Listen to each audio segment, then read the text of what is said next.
Bom, boa noite a todas, a todos.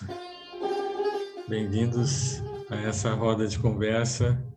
Parece haver, ainda hoje em dia, diferentes compreensões e entendimentos sobre a origem do ser humano, né? Então, nós encontramos ainda teorias e explicações que conectam a gênese, né, da espécie humana, a origem do ser humano, lá enfim, na pré-história, e conectada aos animais, quer dizer, ao macaco, né, que seria, na verdade, um parente próximo do homem. Então, de acordo com essas correntes ou linhas de pensamento, na verdade, o homem seria um animal, um macaco que deu certo, né? Os macacos teriam permanecido nos galhos das árvores, o homem teria descido de lá e nunca mais teria voltado. E de lá para cá, então, ele desenvolveu pequenas sociedades e, à medida que foi avançando, chegou, então, finalmente a construir as civilizações. Então, essa é uma teoria, é uma perspectiva, é uma visão. Só que o que a gente quer mostrar hoje, na verdade, é um olhar um pouco diferente disso, né? Porque se o homem tivesse sua origem presa ou conectada aos animais, pouco poderia se compreender como que esse espécime, saindo de uma base animal, chegou na condição atual. Na verdade, o argumento que eu quero propor é diferente e ele, na verdade, ele está calcado nos ensinamentos parrais. O argumento que eu quero propor é de que o homem não advém, não deriva dos animais, embora exteriormente nos primórdios tenha se parecido com eles, né? Mas nunca foi um animal, né? Ou um macaco, ou coisa do tipo. Ele sempre foi espécie humana, ainda que anatomicamente, né? Nas formas, nas maneiras, no início tivesse alguma semelhança. Mas com uma terra que é fértil e uma terra que é estéril, né? Estão lado a lado, embora se pareçam, depois de um tempo, numa delas, tudo que você semear vai frutificar e na outra não. E foi exatamente isso que aconteceu com a espécie humana. E dado então, né?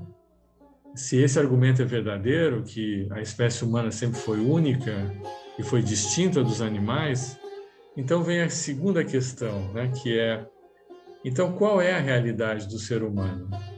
Se ele não descende dos animais, se ele não tem nos animais a sua origem, aonde ele tem a sua origem? Primeiro slide, uma representação, né, uma gravura mostrando a evolução do homem, justamente partindo daquela forma primitiva que parece muito com os macacos, né? E a sua subsequente evolução chegando até os dias de hoje. Observem que também o crânio do homem vai crescendo, né? E ele, embora no início andasse de uma forma aparentemente curva, inclinado, ele começa também a ficar mais ereto e ficar com o corpo mais na vertical, que é a última figura que mostra o aspecto, né, que os seres humanos têm hoje. Com relação à origem do homem, então eu disse que ele não descende dos animais, né? Ele não descende de qualquer espécie que exista na natureza, embora anatomicamente, do ponto de vista externo, ele tenha guardado alguma similaridade, alguma semelhança nos primórdios, no início, né? Mas o homem sempre foi homem e as religiões afirmam, elas defendem, né, essa visão de que, a bem da verdade, o homem descende de Deus. E é em Deus que ele tem a sua origem, não no reino animal. Muito bem. E o que mais dizem as escrituras sagradas sobre o homem? Elas falam sobre os poderes exteriores do homem, os sentidos de um modo geral, ou que a gente chama de poderes sensoriais, onde se diz que esses poderes exteriores do homem, os poderes externos, são em número de 5, são os poderes sensoriais, e abrangem, então, a visão, a audição, o olfato, a gustação e o tato.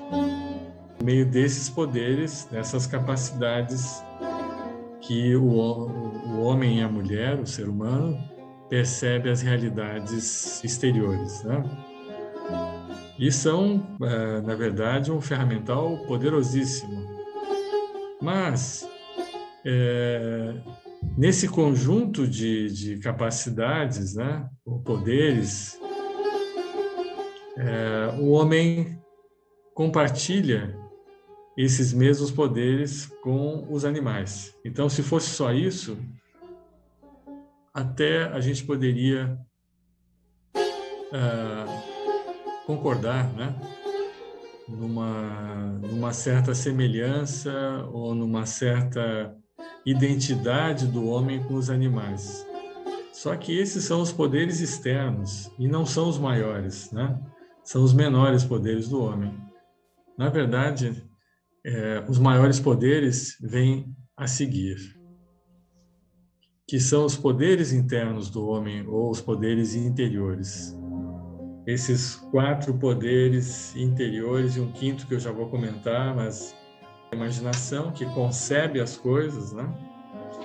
O pensamento ou o raciocínio, como foi mencionado, que reflete sobre a realidade daquilo que nós imaginamos, a compreensão que entende isso, que entende aquilo que foi analisado, e a memória, cuja função é reter o que o homem imagina, pensa e compreende. Vejam que coisa linda isso. Que máquina extraordinária que Deus criou, né? O intermediário entre as 5 faculdades exteriores, ou poderes exteriores, ou capacidades exteriores, e as interiores é o sentido que possuem em comum. Isto é, o sentido que age entre essas capacidades, transmitindo às faculdades interiores tudo quanto esteja sendo discernido pelas capacidades exteriores. E a isso dá-se o nome de faculdade comum. Por ser o meio de comunicação, justamente entre esses poderes ou instrumentos exteriores e esses poderes e instrumentos interiores, né? Então, é o ponto de conexão entre essas habilidades que o homem tem para lidar com o mundo externo e essas outras habilidades que ele tem, que são capacidades da mente. Muito bem. Avançando, então, já vimos agora, né, que o homem tem 2 conjuntos de capacidades, certo? As capacidades exteriores e as capacidades interiores. E aí, o que vocês acham, né? Começa a ampliar a diferença entre o ser humano e as criaturas que existem no mundo ou no reino animal, por mais próximas que pareçam com o homem? Eu acho que é interessante pensar assim, se fosse só pelos poderes exteriores, era exteriores o primeiro? Isso, ou poderes sensoriais, né? Aí você pode ter até animais superiores ao homem, né? Então a águia tem uma visão muito melhor que a nossa, por exemplo. Os cães têm um olfato melhor que o nosso. Nossa, perfeito. Então, isso colocaria alguns animais acima do homem, talvez, em algumas circunstâncias. Se a gente considerar os poderes interiores, a gente às vezes até pode achar que um animal tem alguns desses poderes ou algum sinal desse poder. Só que ele não consegue fazer essa complexidade mental que o ser humano faz, né?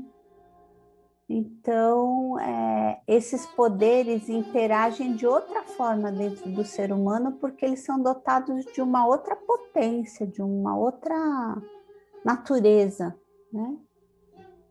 Assim, na verdade, o que o animal tem é o instinto, e parece haver alguns sinais de raciocínio, de compreensão, mas eles todos estão na dimensão dos instintos animais, né? Não tem o grau de complexidade, sofisticação e amplitude como essas capacidades interiores. Por isso que os animais continuam fazendo as mesmas coisas desde que foram criados, né? Não existe uma mudança assim substancial na forma ou no comportamento desses animais.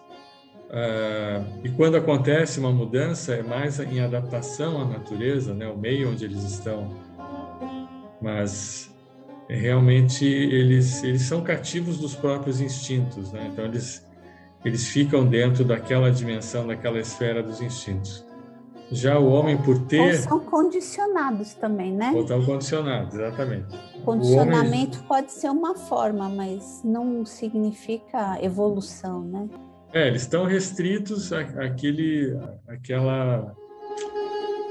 conjunto de capacidades, né? De forças, que são forças instintivas, basicamente, né? Já quando a gente olha para o ser humano, existem as forças instintivas também, mas o que predomina, no mais das vezes, são as forças intelectuais. E isso que nós estamos chamando de intelecto ou mente é justamente aquele centro coletivo onde estão reunidas a imaginação, o raciocínio, o pensamento ou a compreensão, são diferentes sinônimos, e a memória, né?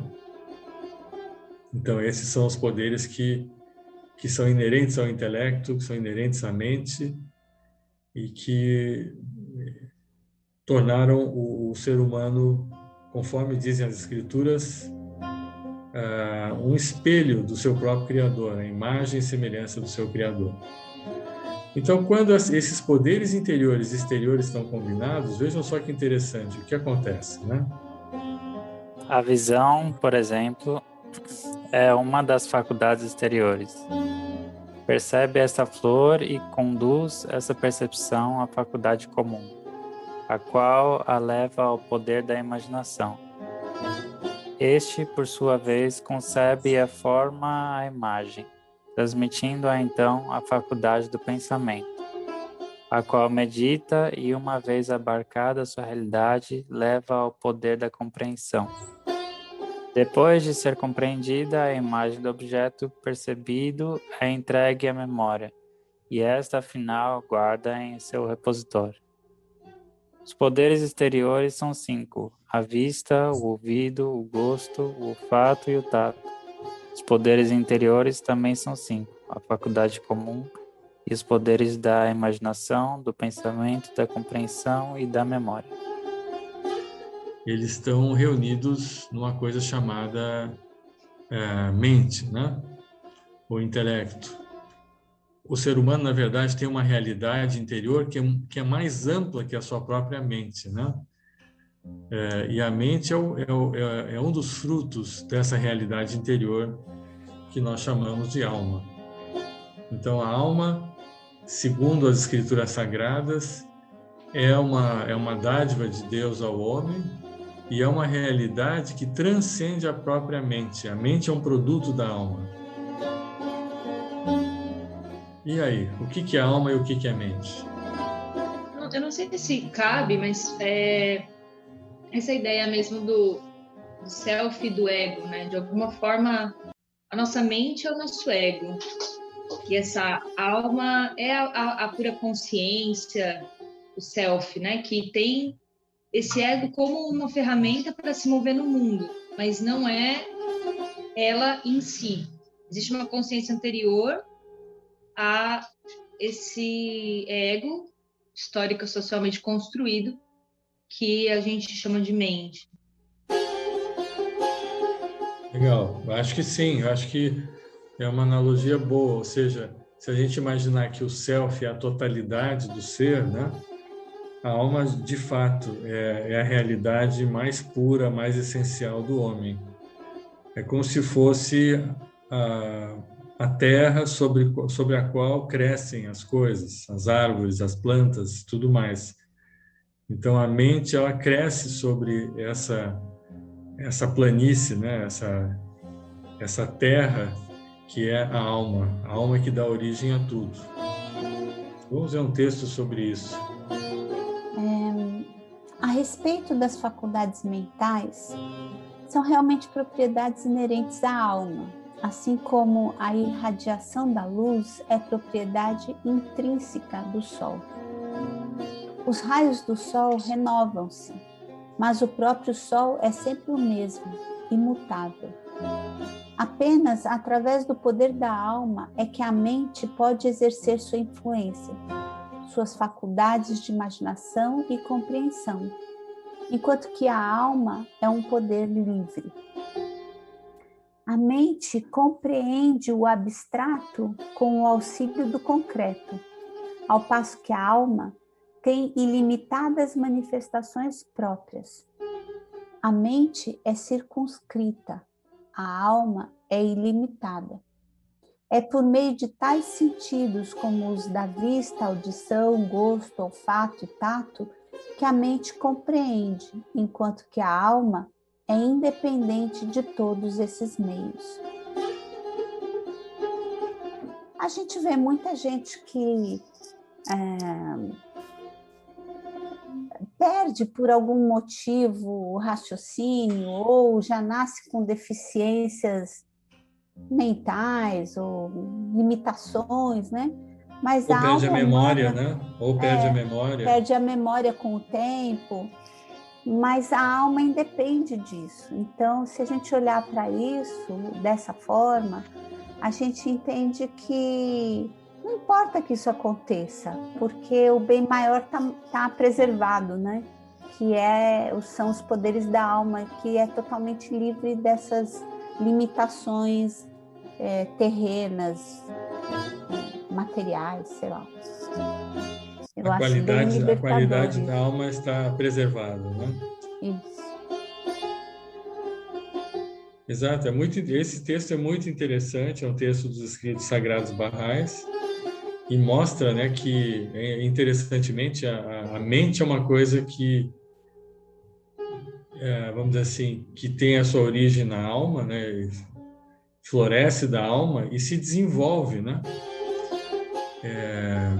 No início, provavelmente na infância da vida humana, a sua expressão é muito pequena e à medida que o ser humano vai avançando, vai crescendo, se desenvolvendo, a mente vai ganhando maior expressão, né? Mas a alma, ela tem um outro tipo de desenvolvimento, um outro tipo de crescimento, né? E é justamente a alma que é o espelho, né, da essência do Criador. É a essência mais profunda, mais recôndita da vida humana, da individualidade humana. Vamos ver aqui no próximo texto mais um pouco sobre a diferença entre essas duas realidades, a alma e a mente. Mente e alma não são iguais. A alma, quer esteja adormecida, quer acordada, assim como já deve ser observado, está em movimento, sempre ativa, podendo durante um sonho decifrar um problema intrincado, de solução difícil em estado de vigília. A mente, além disso, não compreende quando os sentidos param de funcionar. E também na fase embrionária e na primeira infância, a capacidade de raciocínio está totalmente ausente, mas a alma sempre se acha dotada de plena faculdade. Abdu'l-Bahá. Sônia, gostaria de comentar esse texto?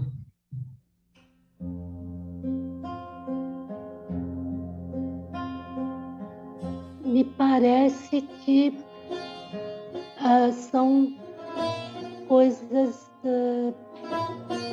muito diferentes, não? Muito o enfoque que o texto está dando dá para ter bem claro o significado, né, da palavra mente, da palavra alma e da amplitude, na verdade, da palavra alma, alguma coisa que seria assim de uma grandiosidade, né?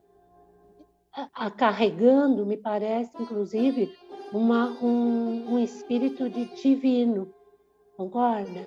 E Exato. a mente, ela não carrega essa qualificação divina, concorda? A mente é uma manifestação da alma, né? Talvez eu pudesse usar uma metáfora como imaginando a alma como o oceano e a mente como as ondas do oceano, né? As ondas nascem do oceano, mas não são o oceano. São uma manifestação do oceano. São um dos poderes do oceano, né? As ondas. Mas tem muito mais coisa no oceano além das ondas. E é interessante aqui como a diferença, né, entre o desenvolvimento da mente e o desenvolvimento da alma. Tudo leva a crer que a mente ela se desenvolve com o treinamento, com o exercício desses poderes que nós falamos, da imaginação, do raciocínio, da compreensão, da memória, etc. E a alma, né, ela se desenvolve, ela evolui, ela cresce na medida em que ela espelha a própria realidade do Criador. Quer dizer, quanto mais pura, mais límpida a alma, maiores são seus poderes. O processo de desenvolvimento da alma em direção à purificação, à santidade, enquanto que o processo de desenvolvimento da mente é em direção a uma maior eficiência e uma maior efetividade desses poderes que nós mencionamos, né? Que são as engrenagens da mente, né? Que são justamente a imaginação, o raciocínio, a compreensão, a memória. Mas o modo de avanço da alma é diferente, né? É de espelhamento, de identidade, de proximidade com o Criador. Na medida que quanto mais pura, mais santa e mais próxima, mais poderosa é a alma. É um outro tipo de jornada de evolução quando em comparação com a mente. Mas vamos avançar um pouco mais, isso vai ficar mais claro. Vamos ver agora esse tema dos favores de Deus ao homem, né? A gente sabe que, novamente, de acordo com os escritos sagrados de todas as religiões, que Deus, na sua grandeza, né, no seu poder, na sua onisciência, ele concebeu o universo e criou todas as coisas, colocando em cada uma delas um sinal do seu poder, da sua grandeza, das suas perfeições. Mas parece que na criação do homem, ele foi um pouco mais generoso. Vamos ver como foi isso. Pedir que o Vahid, se puder ler, leia para a gente aqui esses dois textos. Sabe tu que, de acordo com aquilo que teu Senhor, o Senhor de todos os homens, decretou em seu livro, os favores concedidos por ele ao gênero humano têm sido e para sempre haverão de permanecer ilimitados em seu âmbito.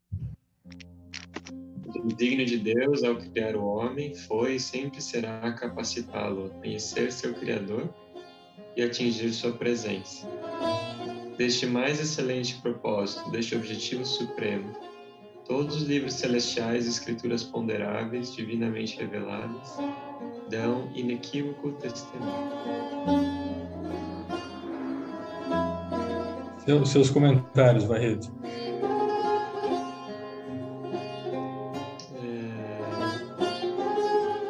É interessante, né, isso que o texto fala, que ao mesmo tempo, né, que nós como seres humanos somos limitados, né, porque somos seres humanos, mas também há favores ilimitados, né, que foram concedidos a nós. E tais são esses favores que a gente é capaz de conhecer o Criador, né? E esse é o propósito mesmo da criação, né? A gente ser capaz de conhecê-lo e atingir sua presença. Então, realmente as capacidades dadas ao gênero humano são realmente muito grandes, né? Para poder até transcender de alguma forma alguns dos limites que a gente tem. Perfeito. E aquele tema que a Larissa trouxe no início da conversa, da compaixão, né? Fica claro que é um dos poderes da alma e que a mente vamos chamar assim, uma pequena caixa de ferramentas da alma, né? Ela tem nessa caixinha chamada mente, ela tem ali 4, 5 ferramentas que são a imaginação, o raciocínio, a compreensão, a memória. Mas a alma em si, ela na verdade é um conjunto muito maior, né? De poderes, capacidades, aptidões que envolve, além da compaixão, a justiça, a honestidade, a sinceridade, a bondade, a generosidade, a veracidade. Então, todas essas qualidades que a gente associa ao coração, na verdade, são qualidades da alma, né? São essas qualidades que a gente chama de humanas. São qualidades que nos aproximam de Deus, né? E que são, na verdade, um sinal de Deus na natureza humana. Os escritos sagrados barrais dizem que para cada perfeição que nós atribuímos a Deus, existe um sinal na natureza humana, na própria natureza humana disso. Por isso que nós somos imagem e semelhança. Então, de fato, as qualidades, as capacidades, as faculdades da alma são ilimitadas, né? E dentre essas, as mais conhecidas são essas que nós normalmente mencionamos, né? É a tolerância, a compaixão, a paciência, a generosidade, a justiça, o perdão. Todas essas capacidades, esses poderes são inerentes à alma. Avançando mais um pouco, vamos... Oi, pode falar. Sobre o slide anterior e sobre essa questão das faculdades da alma, eu fiquei pensando como que... Não sei, pensei nisso agora, né? Como que as capacidades da alma nos põem para fora de nós mesmos? Né? O amor, a generosidade, a capacidade de ser veraz, tudo é um pouco para a relação com o outro. É interessante, o desejo de servir, né? E o quanto que essas capacidades da alma são que pode nos conectar com o outro, também é o que pode nos conectar com Deus. né? Também são, de alguma forma, os atributos de Deus manifestados. E o quanto que isso me faz pensar que é uma semente para a gente ter uma chispa, uma percepção ainda que muito breve do que significa a unidade, né? Porque nós estamos apartados e recebemos esses favores para que possamos estar juntos. Interessante, realmente, interessante, Larissa. A realidade da alma, a gente nunca vai compreender, né? Porque aí isso é uma coisa assim, instigante nos escritos sagrados. Bahá'u'lláh, num dos textos, ele diz assim: o homem jamais desvendará a natureza da alma, porque, caso contrário, ele desvendaria a própria natureza de Deus, porque a alma é uma partícula de Deus, não a mente, a alma. Então, a alma é uma fagulha do próprio Criador. Então, se em algum momento a gente conseguisse desvendar ou esquadrinhar o que é a alma, a gente teria compreendido o próprio Criador. Mas a gente consegue, embora a gente não consiga entender a essência da alma, a gente vê as manifestações dela, né? E como você falou muito bem, eu acho que faz todo sentido isso. A alma nos conecta com o outro, né? Com o nosso semelhante. Não é a mente que faz isso, é a alma. É a alma que cria em nós um impulso, né, em direção ao outro. E aí a gente usa a mente para lidar com o ambiente à nossa volta, né, para realmente conseguir interagir com o mundo externo no dia a dia. Mas é a alma que move o homem, né, em direção à solidariedade, em direção à união com o outro, a camaradagem, né, a colaboração e tantas outras coisas que são característicos da espécie humana. Vamos seguir mais um pouquinho. Aqui, vou pedir que Fariba leia para a gente. Então, estamos falando ainda dos favores que Deus concedeu ao homem ou à espécie humana. À luz de um de seus nomes, ele irradiou sobre a mais íntima realidade de cada uma das coisas criadas, fazendo dessa realidade um receptáculo da glória de um de seus atributos. Sobre a realidade do homem, entretanto, focalizou ele o fulgor de todos os seus nomes e atributos, e o fez um espelho de seu próprio ser. O homem, unicamente, dentre todas as coisas criadas, foi distinguido por tão grande favor, por uma graça tão duradoura. Você gostaria de comentar, Fariba? Eu acho que assim, é um fechamento do que a gente veio falando até aqui, né? Porque se a gente pensar... Bom, Deus criou todas as coisas. Os minerais que têm uma força de coesão, muitas vezes uma dureza, uma rigidez maior do que o corpo humano tem. Mas o corpo humano também tem isso, né? Depois o reino vegetal, que tem o poder a possibilidade de crescer, de dar frutos. O ser humano também tem isso, né? Os animais, aí a gente viu como é que fala? Os poderes que os animais têm, que às vezes são maiores do que os nossos, mas o ser humano também tem isso. Só que o ser humano, como está dizendo o texto, né, na realidade do homem, do ser humano, tudo isso existe e muito mais. Porque a gente reflete, tem dentro de si, pode refletir tudo aquilo que Deus é de alguma maneira, em alguma dimensão, né? Então, isso realmente é uma possibilidade, como foi dito no texto anterior, o homem poder conhecer o seu Criador. As demais coisas não têm conhecimento do seu Criador, né? Poder usar as leis da natureza a seu favor. O animal não pode fazer isso. Então tem muitas coisas, né, que realmente, se a gente for analisar, a realidade do ser humano é muito diferente de todo o resto da criação. Parece que a cada slide a distância entre o homem e o animal aumentam. Vocês não estão com essa sensação desde que nós começamos essa conversa? No início parecia que, de fato, o homem era um animal bem-sucedido, ou um ramo da família, né? Dos símios, dos macacos. Mas os textos sagrados vão nos mostrando que essa conexão não existe. Na verdade, a conexão do homem é com o Criador.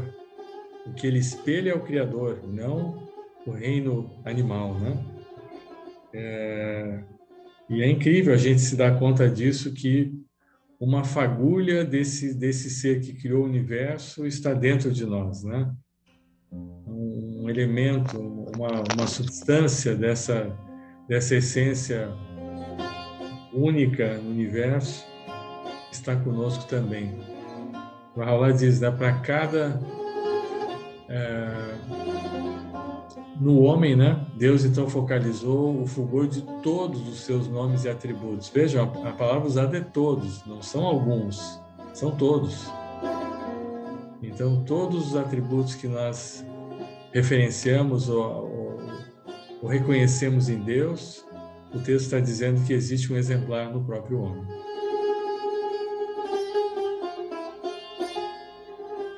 Muito bem.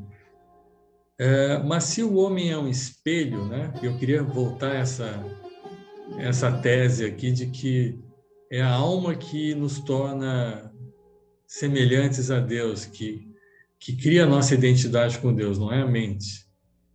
E se essa alma é um espelho, qual que deve ser o grande objetivo para esse espelho, né? Que é a alma? Só complementar que o espelho é um exemplo da alma. Então, todas essas qualidades de unidade, amor, justiça, respeito, generosidade, são virtudes, qualidades que o homem pode refletir. Mas aí ele não é refletido quando a gente tem o contrário, né? Quando a gente não respeita, quando a gente não é obediente. E cada vez que a gente vai indo para o outro lado, esse espelho vai ficando impuro, vai ficando com coberto poeira, de né? pó, né? Coberto. Poeira, isso, ótimo. Mas deixa eu fazer uma pergunta. Sim. O espelho aqui, nessa metáfora, é a alma? É a alma humana, é o espírito humano, é isso. Mas a alma fica impura?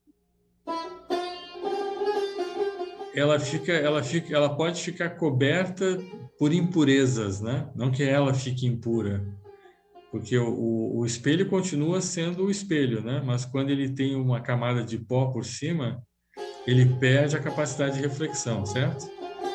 Sim, mas eu fiquei pensando, será que essas impurezas elas não aderem, na verdade, à nossa mente?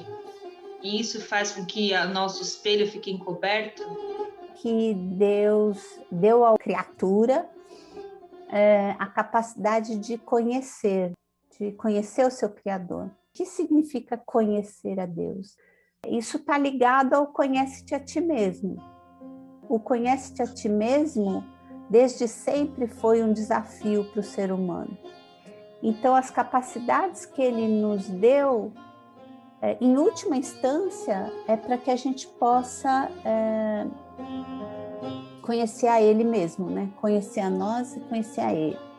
O que seriam as impurezas? São aquelas coisas que nublam a nossa visão, que a gente não consegue perceber a verdadeira potencialidade para que essa semente se transforme numa árvore. A impureza é aquilo que impede a visão, na minha perspectiva, né? Eu acho que é isso. Então, exige esforço. O espelho, ele tem essas coisas que ainda não refletem totalmente o Criador, porque nós ainda não desenvolvemos essas qualidades. Então, na medida que a gente desenvolve essas qualidades, Porque não existe má qualidade. O que existe é a ausência, às vezes, daquela boa qualidade. Então, na medida em que a gente se esforça, que a gente passa a conhecer o Criador, essas impurezas vão sendo removidas desse espelho. E aí a gente pode refletir a luz do sol, a sua luz e glória, né? Que o animal não tem alma ou ele tem alma? Essa é uma boa pergunta. Ele tem uma alma animal, né? Ele tem os escritos falam do espírito animal, né? Ou também da alma animal. Tudo que tem vida tem ânima, né? É a alma. Então, tanto é que a gente diz assim, poxa, aquela pessoa está muito animada hoje. Ela está cheia de alma, né? É daí que vem a palavra animado. Então, os animais, inclusive os minerais também, eles têm o espírito mineral, o espírito vegetal, né? O espírito animal. Essas realidades inferiores que são a mineral, vegetal e animal, como o texto sagrado diz, quer dizer, você encontra ali alguns dos sinais de Deus, mas na essência humana, na criação humana, você tem um exemplar de todos os atributos de Deus, você tem um sinal de todos os atributos de Deus na criação humana, né? Na essência humana. Então, sim, existe o que seria o espírito mineral? Justamente essa capacidade de atração, poder de coesão que existe entre as partículas. O que seria o espírito vegetal, né? O poder do crescimento. O que seria o espírito animal? O poder da locomoção, da reprodução, dos sentidos. E aí, chegando no estágio do ser humano, a gente teria essa caixa de ferramentas que é a mente. E essa caixa de ferramentas não é ruim, nem boa, são ferramentas. É justamente a questão do ego, né, é que vai determinar como é que eu vou utilizar a minha imaginação, o meu raciocínio, a minha compreensão e minha memória. Eu posso utilizar para coisas boas, eu me torno um filântropo, ou eu posso utilizar essas ferramentas para coisas ruins. Eu me torno, na língua portuguesa, um misântropo, que é uma pessoa que dedica as suas capacidades para coisas não nobres, né? Mas a ferramenta em si, a imaginação, não é nem ruim nem boa, é uma ferramenta, né? Assim como o raciocínio, a memória, a imaginação, são poderes, são instrumentos que estão à disposição do ser humano.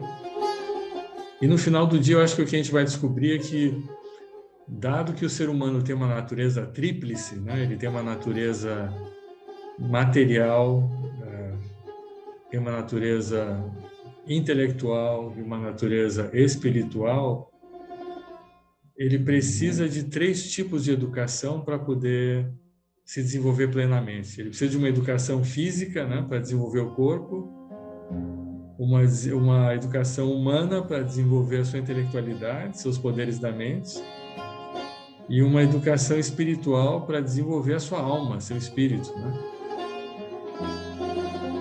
Essa educação espiritual, através da oração, através do jejum, através da meditação e de todas as práticas espirituais, que vai justamente tirar a poeira de cima do espelho. Foi a pergunta que a Larissa trouxe. O espelho, ele fica impuro? Não, o espelho não fica impuro, mas as religiões oferecem uma disciplina espiritual, uma educação espiritual, por meio da qual você, como falei, fazendo suas orações diárias, lendo os escritos pela manhã e à noite, observando o jejum e outras práticas religiosas, você consegue tirar o pó, essa poeira que se deposita sobre esse espelho, e na medida que esse espelho fica mais límpido, mais polido, maior é o seu poder de reflexão. Não é uma condição de desenvolvimento da alma, né? Eu acho que a palavra desenvolvimento não se aplica aqui. Posso estar equivocado. Eu acho que é um processo de purificação, de santificação da alma, né? Por que eu digo isso? Porque quando a gente estuda a vida dos mensageiros de Deus, o que eles dizem, né? Quando alguém pergunta para eles, puxa, mas esse poder todo é seu? O que o manifestante de Deus responde? Ele diz, não, é de um que me enviou, né? Todos esses poderes que vocês estão vendo em mim, diz o manifestante de Deus, são apenas um reflexo do poder daquele que me enviou. Eu sou apenas um espelho. Estou refletindo. Então, o Baba e Bahá'u'lláh não desenvolveram esse poder, eles já nasceram com esse poder, né? Esse poder já estava com eles. Mas eles eram espelhos 100% límpidos, né? Refletindo o esplendor da luz de Deus na sua totalidade. Nós somos espelhos com uma capacidade de reflexão menor. Mas eu entendo que à medida que a gente conseguir tirar a poeira de cima desse espelho, através de uma disciplina espiritual, de práticas espirituais, a nossa capacidade também de refletir essas realidades divinas se torna cada vez maior. Quando eu desenvolvo o senso de justiça dentro de mim, não é que eu estou criando a virtude da justiça, eu estou espelhando uma virtude que é de Deus. Quando eu desenvolvo a capacidade da bondade, eu não estou criando uma capacidade nova que não existe, eu estou espelhando um atributo de Deus, é nesse sentido. E claro, à medida que eu consiga espelhar com maior grandeza, maior completude, essa virtude ela vai se tornar mais aparente, mais evidente, e ela vai permear basicamente tudo que eu faço, né? Numa proporção cada vez maior. Mas eu acho que é muito interessante esses insights que nós tivemos juntos hoje à noite, de entender a diferença entre as capacidades exteriores humanas, né, que estão ligadas mais ao corpo, as capacidades interiores que estão ligadas à mente, quando pensadas do ponto de vista da intelectualidade humana, e as outras capacidades interiores que são ilimitadas, que estão relacionadas à alma. Isso eu acho que é fascinante a gente se dar conta, né? Que aquilo que a gente às vezes se orgulha muito, puxa, eu sou uma pessoa que conhece muito, raciocina muito rápido, guarda muitas informações, isso tudo tem a ver com aquela caixinha de ferramentas, que é muito pequena comparada com a alma que é ilimitada. Mas agradeço, então, a presença de vocês.